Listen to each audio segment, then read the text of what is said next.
നമസ്കാരം, ഞാൻ ദിനേശ് സൗപർണിക. ഞാനേ ഒരു ചെടിയുടെ അടുത്ത് നിൽക്കുന്നുണ്ട് കേട്ടോ.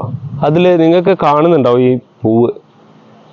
വൈകി നട്ട ഈ ഒരു തോട്ടം, ഈ തോട്ടത്തിൽ കൃത്യമായ അല്ലെങ്കിൽ ക്രമമായ വളപ്രയോഗത്തിലൂടെ, ചിട്ടയായ വളപ്രയോഗത്തിലൂടെ ഇപ്പോൾ അത് ഞാൻ അത്തത്തിന് പൂ പൊട്ടിക്കാം എന്ന് പറയാം. 16-ാം തീയതി ഫസ്റ്റ് പൂ പൊട്ടിക്കും എന്ന് പറഞ്ഞിട്ടുള്ളതിൽ ഇന്ന് 14-ാം തീയതിയാണ്. ഈ 14-ാം തീയതി ഒരു 70% അടുത്ത് പൂ വിരിഞ്ഞിട്ടുണ്ട്. 70% അടുത്തേ വിരിഞ്ഞിട്ടുള്ളൂ. മുഴുവനായിട്ടില്ല. 70%-ലേറെ വിരിഞ്ഞാൽ നമുക്ക് പൊട്ടിക്കാം. അത് നമ്മൾ പറഞ്ഞത് എന്താ വെച്ചാൽ, ഈ തോട്ടവും നിങ്ങൾ ഈ തോട്ടം കണ്ടോ, ഞാൻ താമസിക്കുന്ന സ്ഥലത്ത് പാലക്കാട് വളയാർ അടുത്തുള്ള തോട്ടമാണ്.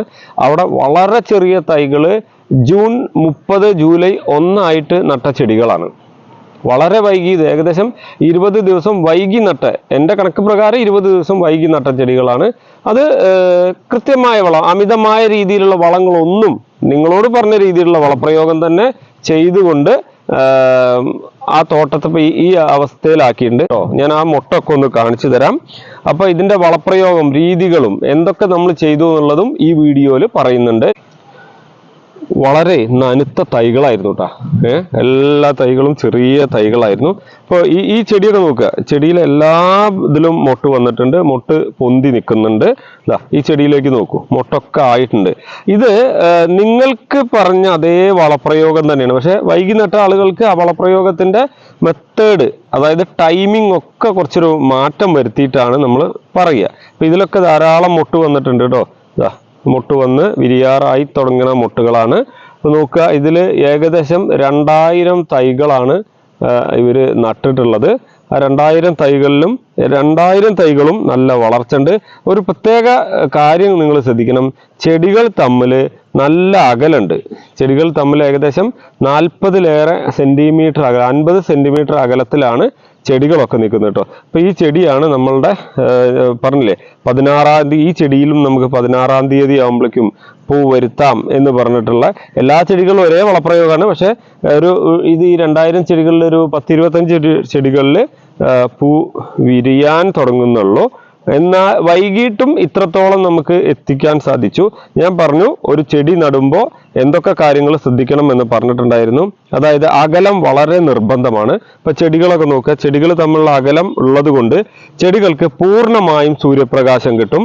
നമ്മൾ ചെടി നട്ടു കൊടുത്തിട്ട് കാര്യമില്ല, ചെടിയെ നന്നായി പരിപാലിക്കണം. ചെടിക്ക് ആവശ്യത്തിന് വളരുന്ന സമയത്തും അതിൻ്റെ ഓരോ മൊട്ട് വരുന്ന സമയത്തും കൊടുക്കേണ്ട വളങ്ങൾ കൃത്യമായി കൊടുക്കണം.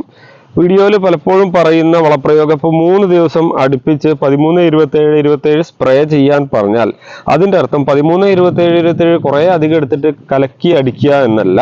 അതിന് പകരമായി ചെയ്യേണ്ടത് ഏറ്റവും കുറഞ്ഞ ഡോസ് എടുത്തിട്ട് കുറച്ച് ഇന്നടിച്ചു, കുറച്ച് നാളെ, കുറച്ച് മറ്റന്നാൾ, ഇങ്ങനെ അടിക്കുമ്പോൾ മഴ പെയ്ത് നഷ്ടപ്പെടുന്ന വളങ്ങളാണെങ്കിൽ ഏതെങ്കിലും ഒരു ദിവസമെങ്കിലും ചെടിക്ക് കിട്ടും കേട്ടോ. അപ്പൊ ചെടിയുടെ ആ മൊട്ടിന്റെ വലിപ്പമൊക്കെ നോക്കൂ, നിങ്ങൾക്കും സാധിക്കും കേട്ടോ. ഇതെന്താ അറിയോ, ഞാൻ പറയേ, ചിട്ടയായ വളപ്രയോഗം അത് നിർബന്ധമായിട്ടൊന്ന് ചെയ്യാൻ നോക്കുക. ചെടിയുടെ കൊമ്പൊക്കെ നോക്കൂ, നിറച്ച് കൊമ്പുകൾ വന്നിട്ടുള്ള ഒരു ചെടിയാണ്. അപ്പൊ നമ്മൾ അത്തത്തിന് പൂ പൊട്ടിക്കണമെങ്കിൽ നമ്മളൊരു പ്രത്യേക ചാർട്ട് പ്രകാരം ജൂൺ ഇക്കൊല്ലം 11-ന് നടുന്നു എങ്കിലും 11 തൊട്ട് 20 വരെ നടാം. 20 കഴിഞ്ഞിട്ട് നടുന്നതിന് നമുക്ക് വളരെ ലാഗിങ് ആയിട്ടുള്ള ഒരു ടൈമായിട്ടാണ് കണക്കാക്കുക, 10 ദിവസം. ആ 10 ദിവസത്തെ വളർച്ചയുടെ കുറവല്ലേ ഈ ചെടിയിൽ കാണുന്നത്. നോക്കൂ, ഒരു 10 ദിവസം കൂടി നമുക്ക് കിട്ടുമായിരുന്നെങ്കിൽ ഇത് പൂർണ്ണമായും വിരിഞ്ഞ് കിട്ടില്ലേ. അപ്പൊ ഇനി എന്താ വെച്ചപ്പോ, ഇന്ന് വിരിയാത്ത ചെടികൾ, ഇന്ന് മുട്ട് വരാത്ത ചെടികൾ നമ്മൾ ഓണത്തിനോട് അടുപ്പിച്ചെങ്കിലും മാക്സിമം കിട്ടുന്നുള്ള പ്രതീക്ഷയിലാണ്. അപ്പൊ ഇത് എന്തിനാ നിങ്ങളോട് നോട്ട്ബുക്കിൽ എഴുതി വെക്കാൻ പറഞ്ഞറിയാം. നിങ്ങളുടെ ശരികളും തെറ്റുകളും പൂർണ്ണമായി രേഖപ്പെടുത്തി കഴിഞ്ഞാൽ ഇത് വിജയമോ പരാജയമോ ആയിക്കോട്ടെ, ആ പരാജയത്തിലോ വിജയത്തിലോ നിങ്ങൾക്ക് വിശകലനം ചെയ്യാൻ സാധിക്കും. അങ്ങനെ വിശകലനം ചെയ്തു കഴിഞ്ഞാൽ അടുത്ത തവണ നിങ്ങൾക്ക് എന്തൊക്കെ മാറ്റം വരുത്തണം എന്ന് നിങ്ങൾക്ക് തന്നെ തീരുമാനിക്കാം. മറ്റൊരാളുടെ സഹായം വേണ്ട കേട്ടോ. അപ്പൊ ഇത് കാലാവസ്ഥ വളരെ ക്ലിയർ ആയിരിക്കണം. പിന്നെ കാലാവസ്ഥ വ്യത്യാസം വരികയാണെങ്കിൽ നമ്മളുടെ ഗ്രൂപ്പിലെ ചില അംഗങ്ങൾ ചെയ്ത പോലെ കൊടയെടുത്ത് ചെടികളുടെ അടുത്ത് പോയിട്ട് കീടങ്ങളെ, പുഴുക്കളെ നുള്ളി നശിപ്പിക്കാനും അതിൻ്റെ ആവശ്യമായ പരിചരണം കൊടുക്കാനൊക്കെ ശ്രമിച്ച ആളുകളുണ്ട്. അവർക്കൊക്കെ ഒരു നല്ലൊരു സല്യൂട്ട് നിങ്ങൾ കൊടുക്കൂ. കാരണം എന്താ അറിയോ, ഒരു കാര്യം തീരുമാനിച്ചാൽ അതിൻ്റെ പ്രധാന ലക്ഷ്യം പൂവിടുക എന്നുള്ളതാണ്. പ്രത്യേകിച്ച് ചെണ്ടുമല്ലിയുടെ. ആ ചെണ്ടുമല്ലിയുടെ പൂവ് ഇടിയിപ്പിക്കാൻ സാധിക്കണം. ആ സാധിക്കുമെന്ന ഉറച്ച വിശ്വാസം ഉള്ളത് കൊണ്ടാണ് പല അംഗങ്ങളും ഇത് കൃത്യമായി ചെയ്തിട്ടോ. ചില ആൾക്കാരെന്താ അറിയോ, അത്യാഗ്രഹം വരും. അപ്പോൾ കുറച്ച് വളം അടിക്കും, എന്നിട്ട് അടുത്ത ആളോട് ചോദിക്കും നിങ്ങൾ എന്ത് വളമാണ് കൊടുത്തതെന്ന്. അദ്ദേഹം വേറൊരു വളം പറയും. 2 വളങ്ങളും കൂടി കൂട്ടിച്ചേർന്നിട്ട് ഹെവി ഡോസായിട്ട് ചെടി നാശാവും. അപ്പോൾ അത് ആരും അങ്ങനെ ചെയ്യരുത്. നിങ്ങളുടെ ചെടിയും നന്നായി പൂവിട്ട് നിറയാൻ വേണ്ട പരിചരണങ്ങൾ കൃത്യം കൊടുക്കുക. അത് നോക്കൂ, ഇതിൽ ഇത്രയും അധികം മൊട്ട് വന്നു, ഒരു പൂവ് വിരിയും ചെയ്തു കേട്ടോ. അപ്പോൾ വൈകി നട്ടാലും പൂ വിരിയിക്കാൻ സാധിക്കും. പക്ഷേ നമ്മൾ പറയുന്ന ഡേറ്റിലേക്ക് എത്തുമ്പോൾ ഒരു ബുദ്ധിമുട്ട് വരും.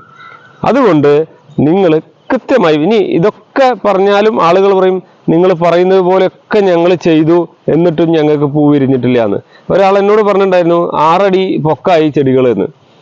ഒന്നുകിൽ വെയിലില്ലാതിരിക്കാം, അല്ലെങ്കിൽ കൊടുക്കുന്ന വളം ചെടി എടുക്കാത്തതായിരിക്കാം, അല്ലെങ്കിൽ വെള്ളം കെട്ടി നിൽക്കുന്നതായിരിക്കാം.